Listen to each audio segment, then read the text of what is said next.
আসসালামু আলাইকুম রহমতুল্লাহি ওয়া বারাকাতুহু। প্রিয় ভিউয়ার্স, সকলে কেমন আছেন? আশা করি আপনারা সকলে ভালো আছেন।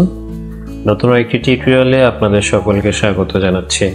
আপনারা সকলে অবগত আছেন, বিগত 5ই অক্টোবর শিক্ষক দিবসের অনুষ্ঠানে শিক্ষক কর্মচারীদের বেতন ভাতা ইএফটির মাধ্যমে দেওয়ার ঘোষণা করা হয় এবং ইএফটি কার্যক্রম এখনো চলমান রয়েছে। যদিও এটা মাধ্যমিক ও উচ্চশিক্ষা অধিদপ্তরের অধীনে কর্মরত শিক্ষা কর্মচারীদের জন্য এখন গলা কাটা হয়ে উঠেছে। ফেব্রুয়ারি মাস শেষ হতে চললেও অনেক শিক্ষা কর্মচারী এখনো পর্যন্ত তাদের ডিসেম্বরের বেতন পায়নি এবং জানুয়ারির বেতনটাও সঠিক সময়ে পায়নি এবং ফেব্রুয়ারির শেষ দিকে তারা পাবে কিনা এ ব্যাপারেও কিন্তু একটা সন্দিহান তৈরি হয়েছে। আমরা আশা করি এই ব্যাপারটি কর্তৃপক্ষ দেখবেন এবং যত দ্রুত সম্ভব সকল সমস্যার সমাধানের চেষ্টা করবেন। আমরা হয়তো এমনটা ভাবতে পারি যে ইএফটি আসলে শিক্ষা কর্মচারীদের জন্য আশীর্বাদ নয় কিংবা অন্য কিছু। বাস্তবিক অর্থে ইএফটি আসলে সকলের জন্য একটা সঠিক সিদ্ধান্ত বলে আমি মনে করি, যদিও প্রসেসিংটা এবং এর দায়িত্বে যারা রয়েছেন তাদের উদাসীনতা আমাদের মতো লক্ষ লক্ষ শিক্ষা কর্মচারীদের একটু বিপদে ফেলে দিচ্ছে। তো আশা করি এই ব্যাপারটি কর্তৃপক্ষ দেখবেন এবং এই বিপদ থেকে উত্তরণের সঠিক সমাধান তারা খুঁজে নেবেন।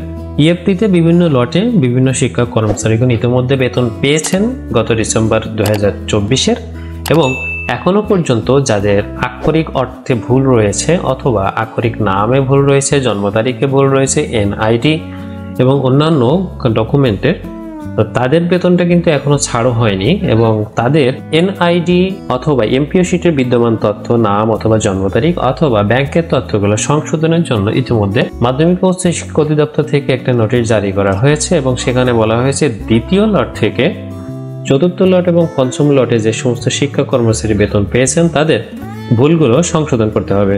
এছাড়াও সেখানে এমন তথ্য দেওয়া হয় যাদের নামে ডট, স্পেস কিংবা হাইফেনের মতো ভুল রয়েছে তাদেরকেও সংশোধন করতে হবে। যদিও এই বিষয়টা নিয়ে একটু খোলাসা করার প্রয়োজন এবং সেটি ডেইলি ক্যাম্পাসের একটি প্রতিবেদনে উঠে এসেছেন ইএফটিতে বেতন তথ্য সংশোধনে ছাড় পাবেন শিক্ষক কর্মচারীরা, এই মর্মে একটা প্রতিবেদন তারা প্রকাশ করেছেন। আমি ডেইলি ক্যাম্পাসের এই প্রতিবেদনটি আপনাদের একটু পড়ে শোনাই এবং একটু বিস্তারিত আপনাদের বুঝিয়ে বলি। ইএফটিতে বেতন তথ্য সংশোধনে ছাড় পাবেন শিক্ষক কর্মচারীরা। এটি 25শে ফেব্রুয়ারি 2025 অর্থাৎ আজকে প্রকাশ করা হয়েছে বিকাল 5টা 23 মিনিট এবং এটা আবার আপডেট করা হয়েছে সন্ধ্যা 6টা 4 মিনিটে। তো আমি আপনাদের একটু পড়ে শোনাই। বেসরকারি শিক্ষা প্রতিষ্ঠানে কর্মরত এমপিওভুক্ত শিক্ষা কর্মচারীদের ইএফটির মাধ্যমে বেতন ভাতা দেওয়ার ক্ষেত্রে ভুল সংশোধনে ছাড় দেওয়া হবে। কোন কোন ক্ষেত্রে ছাড় দেওয়া হবে? নামের ক্ষেত্রে ডট, কমা কিংবা হাইপেন আপাতত সংশোধন না করলেও চলবে বলে জানা গেছে। মাধ্যমিক ও উচ্চ মাধ্যমিক শিক্ষা অধিদপ্তর মাউসি এডুকেশন ম্যানেজমেন্ট ইনফরমেশন সিস্টেম ইমিস সেলের সূত্রে এ তথ্য জানা গেছে। নাম অপ্রকাশিত রাখার শর্তে ইএমআইএসএল এর এক কর্মকর্তা দ্য ডেইলি ক্যাম্পাসকে বলেন, অসংখ্য শিক্ষক কর্মচারীর নামের বানানোর ক্ষেত্রে ডট, কমা, হাইফেন সংক্রান্ত সমস্যা রয়েছে। এগুলো সংশোধন করতে গেলে অনেক সময় লেগে যাবে, সেজন্য আপাতত এই ভুলগুলো সংশোধন না করলেও চলবে।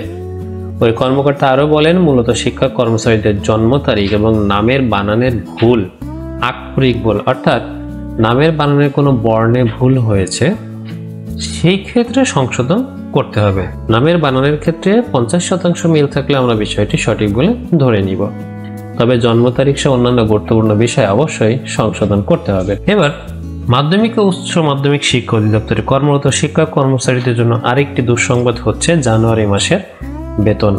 এই বেতনটি চলতি সপ্তাহে দেওয়ার কথা থাকলেও শিক্ষা মন্ত্রণালয়ে পাঠানো প্রস্তাবের অনুমোদন না হয় কিন্তু এই অনিশ্চয়তা দেখা দিয়েছে এবং আমি আশা করছি অনিশ্চয়তা খুব অল্প সময়ের ভিতরে কেটে যাক, কেননা শিক্ষক কর্মচারীদের বেতন ভাতা আসলে যৎ সামান্য, যেটা নিয়ে খরপোশ চালাতে হিমশিম খেতে হয়। সেখানে শিক্ষক কর্মচারীদের প্রায় ডিসেম্বর, জানুয়ারি, ফেব্রুয়ারি মাসের বকেয়া, আসলে এটা কখনো কাম্য নয়।